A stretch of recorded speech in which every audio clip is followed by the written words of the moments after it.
Eu? Com medo do Val?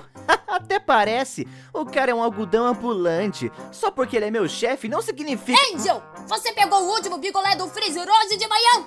Quem? Eu? Eu nunca iria. Sim, fui eu. Bateu fominha.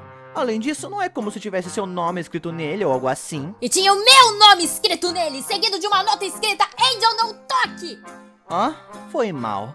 Mas eu não sei o que você esperava. Nós moramos em um hotel. Os clientes vão assumir que a comida está aí pra eles.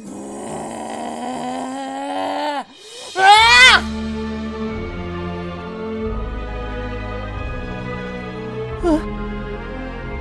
Angel, cadê você?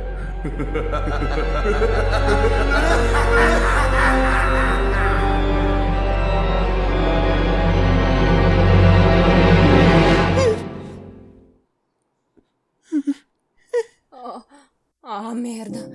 Angel, me desculpa, eu não deveria. Eu não queria te... Eu tô legal. Eu sei lá também porque você estava se desculpando. Eu só tava protegendo meu rostinho. Tenho que manter meu cartão de visita intacto, lindinha. De qualquer jeito, eu vou dormir cedo hoje. Até mais.